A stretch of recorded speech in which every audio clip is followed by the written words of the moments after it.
Ooh, nice Yeah, throw. it wasn't too bad, was it? Okay, Alan, special guest here in front of the camera because Dustin is on staycay. Yeah, So, sabbatical. Yeah.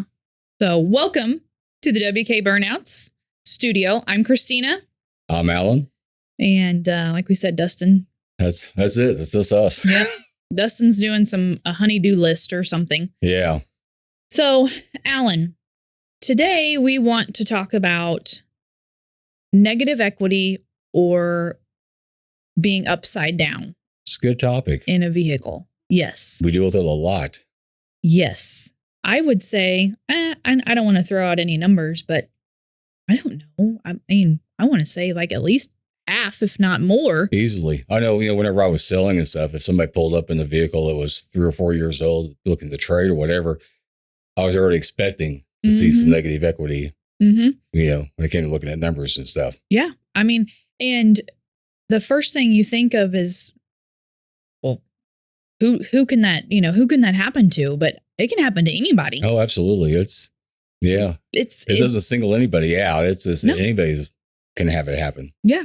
An experience that I had whenever I was younger is I had a Grand Prix and we were in, nope, it wasn't the Grand Prix.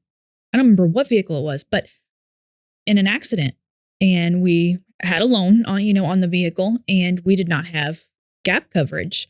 And that is one thing that, when you still have a loan, the bank still needs to be paid. Oh, yeah. Sorry about your circumstances or what happened, but if you have a loan for $10,000 and your vehicle is no longer in commission and the insurance company is only going to give you $5,000, well, hey, there's some negative equity. Yeah, exactly. Somewhere the bank is going to want the rest of that money. Yeah. And you got to come up with it. Yeah. Yeah. I know for me, at a point, when I financed, my truck and things, because I had, prior to that, either the vehicles had been paid off or whatever I had financed. I went through the complete term of the loan. Of course, back then it was, 48 months was the normal for a loan. You might go, very seldom would you ever go 60. So the loans always got paid off. But, you get the itch to trade and things like that. And I went ahead and, saw the new body styles come out of the Silverado. So I kind of looked into it. I had my truck for about 4 years at the time. And they said, well, I'm upside down this amount. And I'm thinking, well, how can I be upside down? I've been making all my payments. Right. This is, a lot of people just don't know. They don't realize how does this happen, especially when you think that, you're doing everything right, and you are. I mean, you definitely are, but it's just sometimes there's some things that can kind of work against you, either, due to your own fault or, powers that be that you have no control over. Yeah. I mean, life happens. Right now, kind of one of the things is people want to get into a vehicle, no money down. Yeah. So, well, sometimes that's okay. It's not recommended because that is very quickly a situation that can put you, upside down. It really is. And I mean, the industry as a whole and banks too, I mean, have made that. It's been going on for years, advertising, hey, get your new car, no money down, finance 72 months, whatever the case may be and stuff. And it's a great deal. And, it can be easy buying a new car, or even a new to you car that's a used vehicle with those kind of things, if you're credible, sustaining and stuff. But it can be easy to get into the car, but you may realize that it may not have been the best choice to have made later on down the road. Yeah, right. Exactly. Well, and if you're trading in a vehicle, that has negative equity, that negative equity, that doesn't go away, and it just transfers over to, to the new vehicle that you are purchasing, whether it's a new or pre-owned, a new to you vehicle. So that in turn just keeps the cycle, no money down. Well, you're not making up for that negative. Exactly on that. And a lot of times, whenever, and we ran it before with people coming buying a vehicle that said, we're saying, we'll pay off your vehicle. And that means we'll take care of the paperwork with your lender and stuff. But I mean, if you still have negative equity, you're still responsible for that part. Dealers don't pick up that part too. It's just whatever that car's trade-in value is that we give you. And it's just, so you got to be aware of that aspect as well. So the famous, and this is kind of always stuck with me, is everybody comes in, not everybody, I shouldn't say that, but people come in, they're like, oh, I have to have the payoff. I have to have payoff. Well, if your payoff's $30,000 and your vehicle is only worth $25,000, that's not the dealership's responsibility because of whatever the situation was. You bought 3 vehicles ago, and you've been carrying over that balance that keeps carrying over with you. So for you to say, well, I have to have payoff for my vehicle, or I'm not going to do it. Well, what if your payoff was 0? Exactly. So you have to understand that just because you have a payoff doesn't mean that's what your vehicle is worth. Yeah. So, always remember that. So, and that's kind of always stuck in my head, people, oh, I need to have payoff. Okay. Well, your vehicle's worth 25. What if you only owed 10,000 on it? Can we still only get, you still want just payoff for it? Because done deal. Yeah, exactly. But that is something that people, just because you have a payoff doesn't mean that's what your vehicle is worth. And, and some people, a lot of times people don't stay in their vehicle as long as they should, especially if they haven't started off with putting no money down. Yep. Or you go 72 months for the financing options and stuff like that, because the longer that note is the more interest you're going to pay. I mean, a car loan is based off of loan amortization is basically, the principal amount of what the car costs, and the interest rate that you get is the interest dollars that loan is going to generate from that.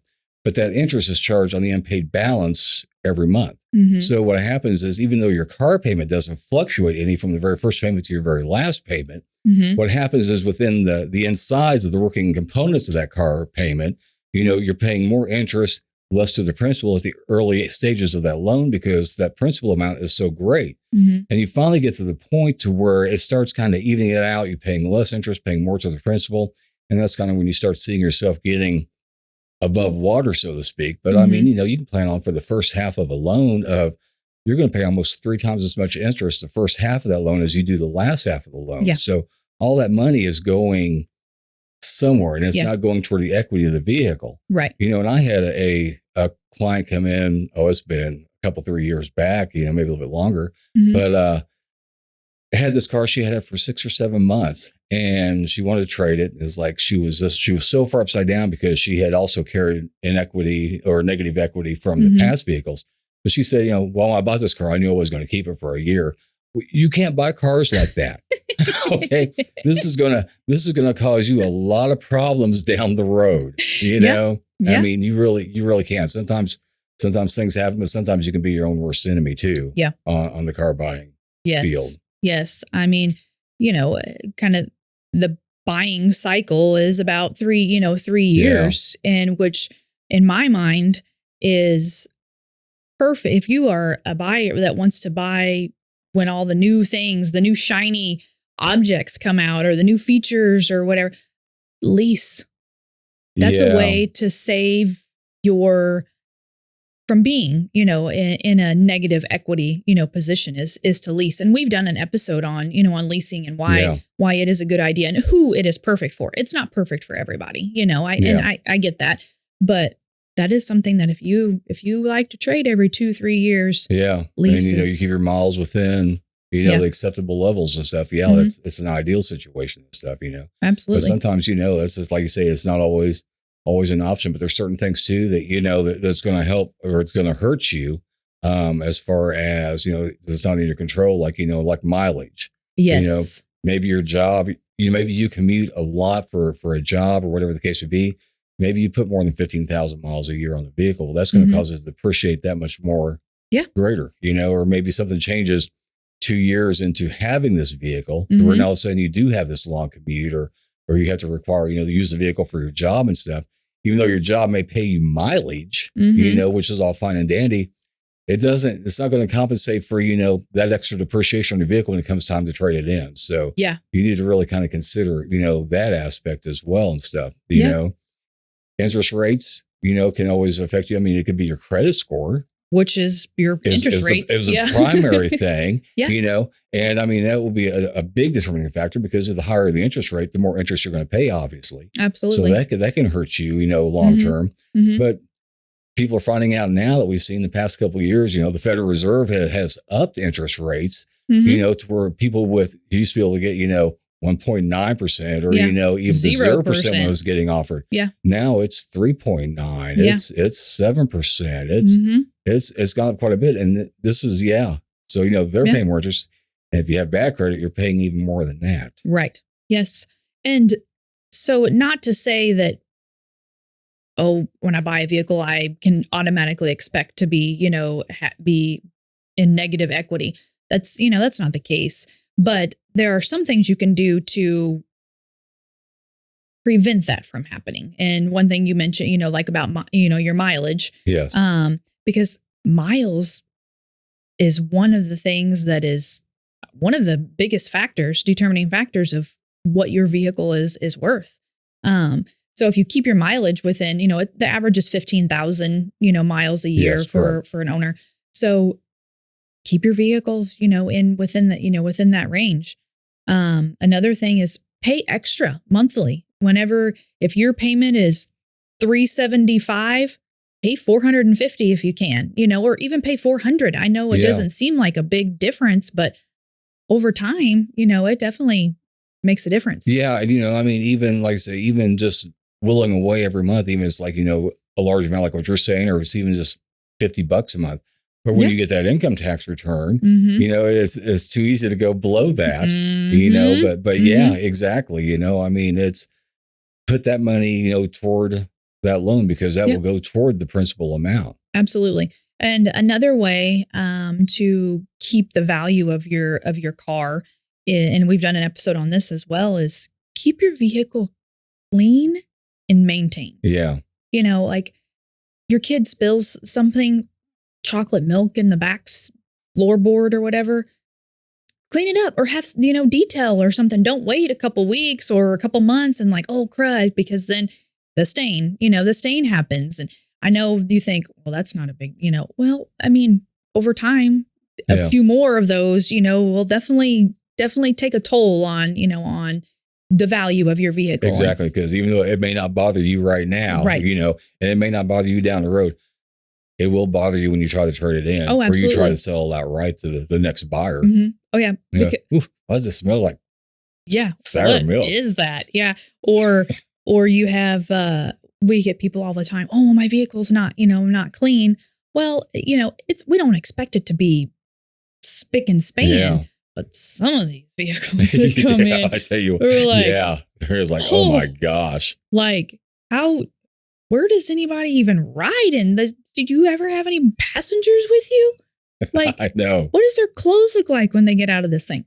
Just saying, take care of your stuff, And when we talk about maintain your vehicle, keep up on your recommended maintenances, not only on your oil changes, but, maybe a transmission flush or cabin air filter, all of those things that the advisors recommend. There's a reason for that. Yeah. And when you trade in your vehicle or you go to sell your vehicle, the new owners or the dealership, they look at that information. Oh, they do. And you're going to have the Carfax that's going to show, it's public knowledge on what you've done. The history and all that kind of stuff of routine maintenance visits. So, that's a good selling point for you. Accidents, if you get in a fender bender, whether it's your fault or not, you get the vehicle fixed. Too often it's easy to say, well, I can use this money earmarking for something else at this point. Then I can get this taken care of later, whatever the case be. Later never happens. Right. And then you have a vehicle that's got damage to it. Mm-hmm. That's going to affect you on the trade-in value. Even if you get the damage fixed, obviously you have an accident on a Carfax, it does affect your retail value or your trade-in value. It's the nature of the beast. Yeah. But if it's fixed, it overshadows a lot of things as well. Absolutely. Because vehicles, there's accidents all the time. It's, sometimes it happens when your car is parked in front of your house while you're sleeping. True story, man. Yeah, that is so crazy. That is. I know, right? And he had no idea. No, ambulance, fire truck, everything's out front of his house. Didn't you say they even knocked on your door? Yeah, they knocked on my door. They rang my doorbell. Yeah, I was sleeping like a baby. Yeah, had no idea. Glad you get a good night's sleep, Alan. Imagine my surprise when I woke up that morning and went outside. Yeah. Like, why is my truck up there now? Yeah. It happens, accidents happen, things happen. It does. But those are a few tips to prevent make a pay, make more of that's the biggest thing. Is just make more of a payment than what your minimum payment, says. You can't do it every month. It's okay, but if you can get in that habit of doing every it. little bit helps. Yes. I know like on, mortgages and stuff, if you do a 30-year mortgage, they always say if you could make an extra payment, you can cut that mortgage down by almost 17 to 18 years. I mean, and that's substantial because that's money you're saving on interest and stuff as well and things. Yeah. But sometimes you find a situation where you have no choice. You have to change the vehicle. Maybe you're having a baby, maybe Life job happens. changes, maybe the household income has changed dramatically because a spouse isn't able to work anymore or a divorce, whatever the case would be. Or a new job and you want a new vehicle. That's right. You still may have an equity that you have to carry over, but yes. But sometimes you don't have a choice as far as, and you just have to accept that negative equity that, there's ways kind of getting around it a little bit, I mean, you can sell the vehicle yourself. Like Christine was talking about, if you keep the vehicle maintained, you keep it looking good. And even if you haven't done a really good job, either spend the time yourself or spend a little bit of money, get it professionally detailed, and then try to sell it yourself. I mean, you're going to come out most advantageous to yourself as far as getting the most money. Now, you may not get everything that you owe on your loan. Right. So you've got to keep that in mind too. If you sell to an individual and you owe $30,000 and you get $28,000 for it, you've got to come up with that $2,000. I mean, because that new owner's right going to want their title, and and we have an episode on that as well. On what to do when you're selling your vehicle outright. Exactly. Yeah. Exactly. So, kind of all of this information, is very valuable. I really feel like this is a very valuable episode. I don't know what other word to say, but so okay. How do you know? How do they find out what their vehicle is worth? Because that's definitely how do I know before I go into the dealership or before I post it on, that I want to sell it? Yeah, exactly. Because you're just seeing some other on Facebook Marketplace. Yeah. Well, that looks like mine. They've got a price at that, so I'm not sure what mine's worth. But no, I mean, the first step is obviously get with your lender. Yes. Find out what that loan balance is, because I mean that is going to determine everything moving forward. Yes. So, do that first step. Ask them for the 10-day payout because, like I said, that loan will generate so much interest dollars per day. So you want to at least kind of have that in your mind as well. Yep. So that's step one. And step two is, you can go on our website, wkchevy.com, and up in the top where, the tabs up there, when you choose used, so say you're going to look at used vehicles, and down about 4 or 5 little blocks will be trade-in value. Okay. So, and this is just a rough estimate, it's just going to ask you for some very basic information, but that gets you a little bit of a start to what you're kind of looking at. Am I in a good situation? Ooh, do I need to keep it a little longer? Or, honey, let's not take this, my truck on vacation. We're going to take your, type thing. But exactly. And even if you're just curious, I mean, we have people that want to know their payoff, every month, and will send in to see what the value has changed on their vehicle. It's okay. Yeah. And, especially like right now, I mean, the market it's starting to stabilize itself out a little bit, but I mean, there's been so much fluctuation in the used vehicle market that, what your value shows this month, doesn't necessarily mean it's going to go down next month because of depreciation. It may stay the same. It may bump up a little bit. Yep. It's still kind of volatile, still kind of crazy and stuff. Yeah. And and the thing is, you're going to hear a lot about Kelley Blue Book, as far as valuing, your car trade-in value and stuff. And the problem with that is they kind of overinflate the trade-in value. It's kind of like getting your credit score from Credit Karma. It's like going off the profile picture off a dating website. It's not always as it seems. I mean, it's just, it's just kind of how it is and stuff. Don't swipe right on that. Sorry. And the thing with Kelley Blue Book, man, like I say, there are some general questions, just kind of vague, and they'll give you this dollar amount. You're thinking, oh, wow, right on. And they usually have like a little button there on Kelley Blue Book where, you can sell your vehicle to them. Yeah. Because they have dealers across the nation that, you can take your vehicle to, and come to an agreement and stuff. But whenever you click on that, sell my vehicle to Kelly Blue Book, all of a sudden them questions start getting a lot more detailed and a lot more specific. Yes. And next thing you know, that car is not worth nearly as much as what you just saw on that first page. Right. So just keep that in mind. Yep. It was, they threw the bait to you. Yeah.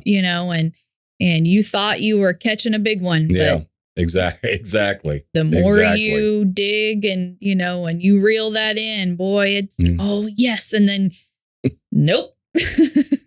So you just keep, definitely keep that in mind. And that's great comparison. I mean, it really is, because everybody knows, not everybody knows, but Credit Karma is a guess. It is. And banks don't use Kelly Blue Book. Yeah. And banks don't use Kelly Blue Book. And dating profile pictures. Yeah. Well, you've seen the shows. A lot of regrets. Yeah. Yeah. Look like a picture. Yeah. I'm supposed to be meeting this person here. And yeah. No, not you. But anyways, that was a great episode. I feel like it was a lot of information that is useful. And I know, we talked to 25 people a day, probably 25 people a day between the whole, the ones that come dealership. in the showroom or what you take up on the phone. Yeah. And it's, that are, what's my vehicle worth? Or, the farmer that comes in, what's this 2021 GMC Sierra worth? They only have the truck there. Yeah. Yeah. Well, let's take a look. Yeah.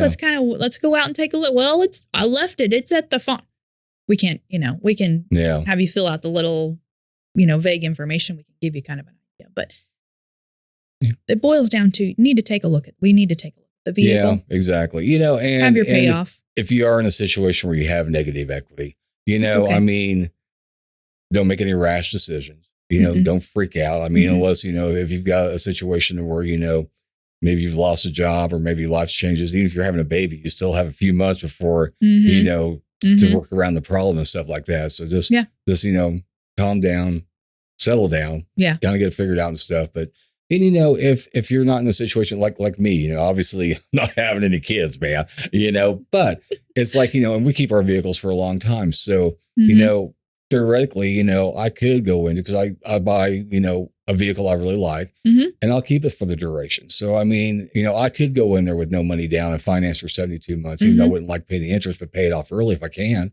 But still, though, I'm going to keep that vehicle much longer, so it'll be paid off. So I'll be in good shape. Yeah. Everybody's buying practices and stuff is different. Yeah. But don't think it's the end of the world. Don't, go on our website, wkchevy.com, go and, select under used and hit trade value form and type in, your basic information and think, holy cow, I'm way upside down. Yeah. Just because it's difficult does not mean it is impossible. Yeah, exactly. Don't think that. So definitely, if that's something that you're interested in or have questions about, that's what we're here for. Yeah, absolutely. That's what we do every day. Every day. Yep. And no situation is the same. No, it's not. It's really not. But anything else you think? No, I think that covered a lot. Yeah. In that time period. So. Yeah. This one's worth a share. Yeah. Share with your friends, share with your neighbor, share with your family.